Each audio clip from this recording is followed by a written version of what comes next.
So this is the Alien, this is Legendary Encounters Alien Deck Builder. This is the setup. And it's a little labor intensive, but I'll tell you what, this was, I think the payoff is worth it in the end. Now I've got the expansion.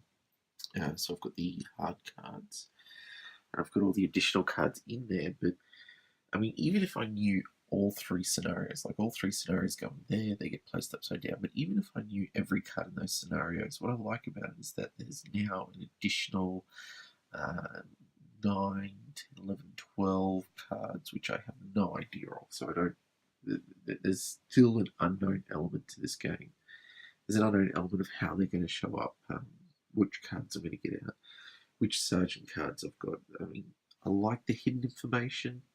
I like the intuitive nature of the board. The board flows really well into the combat zone, the HQ, everything really set out well.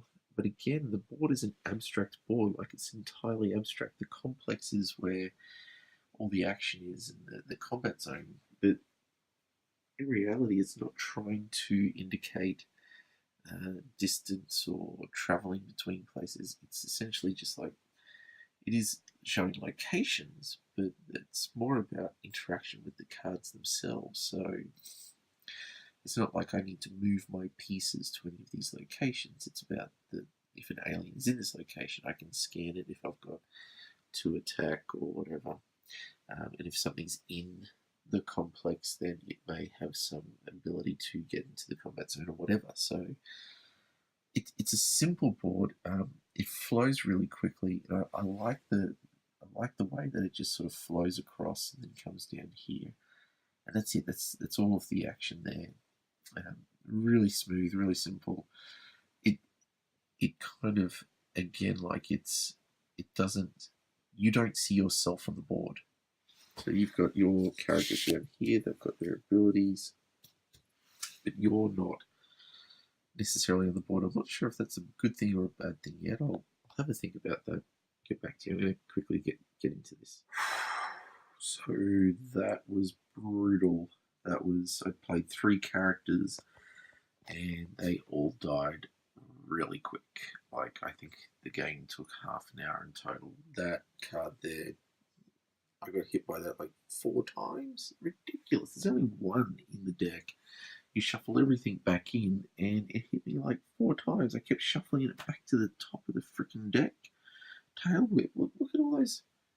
Tail whip gives everyone one of these guys, one of these flesh wings, and that cost me. That pretty much screwed me royally. So there is. When I start to think about the game, look, that was brutal. I just got destroyed, absolutely destroyed. But man, I had fun. It was like half an hour of the most soul destroying death, and I enjoyed every moment of it. I mean, this thing here. I mean, one of the things we're looking at, Ricky and I are looking at, is doing a deck builder, and this here is significant because how you draft the cards, I think, matters. So Dominion has all the cards set out. You can choose them. Recently, I played Clank, which has like 2, so it has a Dominion style element. So it would have another section above, which are all staples, but these ones keep changing and they're all different. So this is more of an Ascension style, and it just changes the dynamic. It makes it harder because look, 6, 9, 7, 3, 2. Now those 3 2s only recently came out, but I had 2 6s and a 5 and a 7 and 9. There's like several turns I couldn't actually purchase anything, which just slows the drafting process right down. So I guess what I'm thinking in terms of player interaction with the board, I'm starting to question whether that is the most efficient. Does this drafting mechanic suit in with the theme or the conceit of the game? Well, I'm not 100% sure. I've got to. I almost think it's just that's the mechanic they went with. I can't really see how it works in thematically or yeah, I don't know. I mean, I guess you're hiring mercs. Maybe that's how it works in, but geez, it can really slow it down. I think in any drafting game or any game where drafting is the big deal. In this game, it's a big deal. Getting those cards out, being able to take on the big monsters makes a huge deal. I think you want that drafting mechanic to work for you. Not to say that it has to make the game easy, but going several turns without being able to draft anything because you've got such big characters is a real issue. I was trying to get the sergeants, but it wasn't enough. So yeah, but it flows so smoothly. Look, and you get the events, and they're devastating in terms of the actual interaction. The hidden movement of the characters is great. Scanning the rooms is great. I like what that does with the conflict. In terms of the conflict on the board, the way that it makes those decisions matter, and it can totally flip around the game for you. Like I hit an event first up, and it put the top card into the combat zone, and I had a 10 strike alien xenomorph just striking at us constantly. I mean, that's how I got those. I managed to heal some even, and these two just got absolutely walloped in the first few rounds. So, I think I like the. It's not just about having. It's not just about having variety or about having the enemies coming out. It's the fact that events can come up. Look at that event. Oh goodness gracious! I was going to get smashed anyway. Good grief! Yeah, I didn't have a chance. So what I'm thinking about is, okay, so if I think about how does the board layout or design impact player decision making, and I'd have to say that having the different options of the rooms to scan, I mean, some of it comes down to the fact it's just doing what you're capable of doing. I like the fact that some of the rooms have the same cost to scan them, which kind of gives you a bit of decision. But when it's all face down, when it's all hidden information, you got to wonder, well, how impacting is that decision? The drafting of the characters, I think, needs some work because I just think it's too much to slow that down. I mean, I still love it. I hardly see any of this as a drawback, but I think if I'm going to be doing a drafting mechanic, I really want to think about how you draft those cards and how you get them into your deck for the deck building part. Because I think if you're supposed to be drafting every turn and to build your deck, then that's what you should be able to do. That doesn't mean that everything you draft should work brilliantly. What I liked was some of those cards I paid like four, I paid 4 stars for.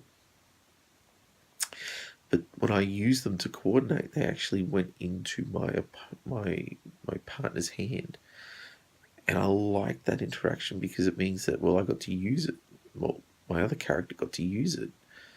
They didn't just get to use that ability, they got to use that card, which what that means is that card's just going to get passed around from player to player. I like that idea. That's a really interesting interaction between the cards, that you've got a card that essentially is a support card that moves between all the players. I think the choosing between combat zone, making choices within the combat zone is good. I think there are some meaningful choices to make.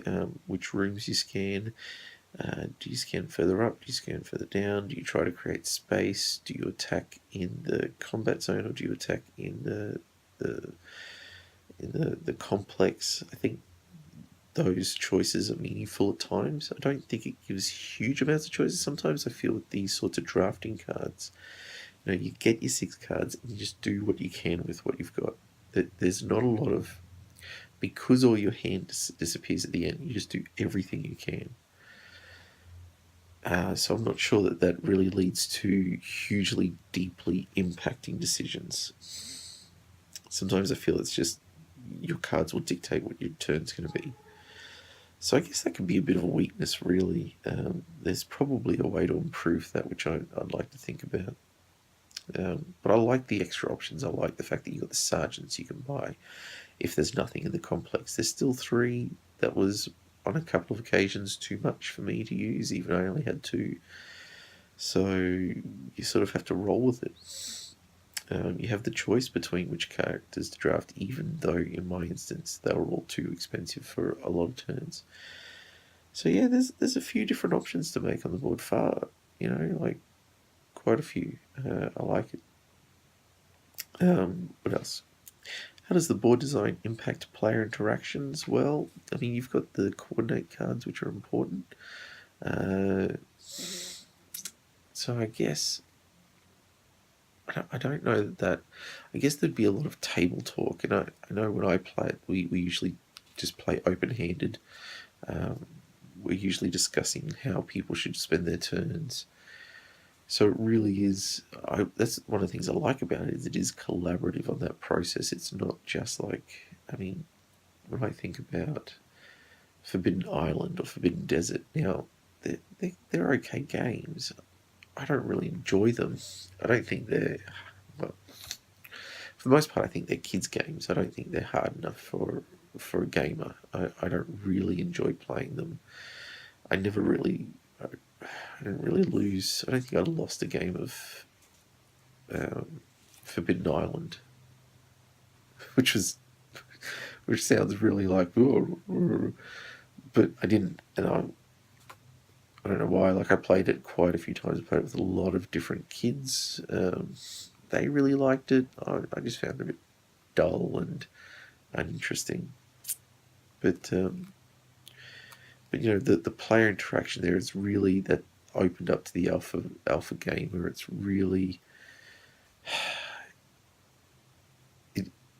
it kind of seemed obvious what you're doing. I don't know.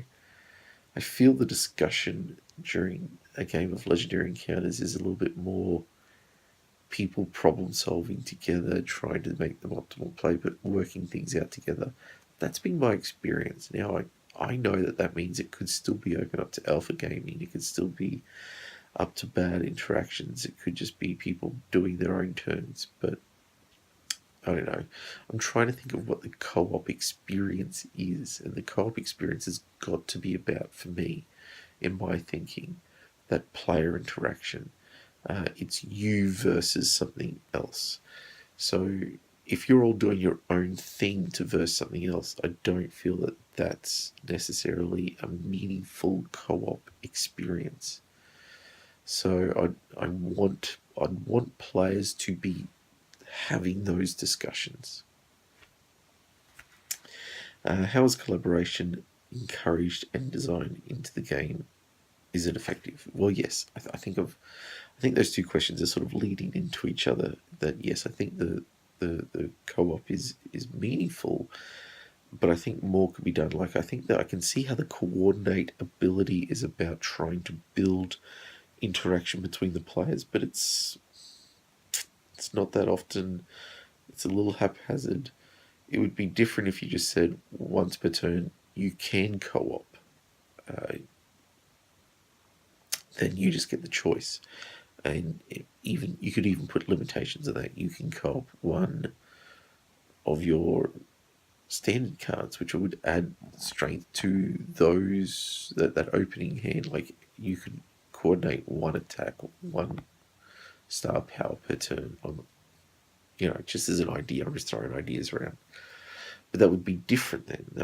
I think that would create more interaction between the players, even if it's not as powerful. It still gives some sense of every turn I might be able to do something to help out. It still feels like you're just playing your hand a lot of the time. So as much as I love it, I'm not sure it's as drawing towards the interaction that I would be looking for from a co-op game. What experience is the game trying to make? trying to create for the player is effective? Well, I think the experience is that full-on pressure of an alien movie where you've got the hidden movement, you don't know where the aliens are, you don't know what's coming your way, and then you've got the build-up of the swarm of the aliens and just the overwhelming power of the aliens. And yes, I feel that it is effective. I feel under pressure. I feel the threat of the aliens, and as an opposition, as a antagonist within the game itself, I think the alien is effective. Like this setup, this board style, this mechanic of the aliens coming into the complex fits the idea of multiple, like a swarm of enemies coming at you, even if there is a big boss at the end. Whereas, I don't know, like you've got your, I don't know, there's, if you were just having one big boss to take on, I think that you'd need something different, a different mechanic. So yeah, I think at this stage where I am, if I'm talking about the design process, you have three main areas. You've got the engage, the ideate, and the prototype. Now, ideally, we want to move to prototype as soon as we can.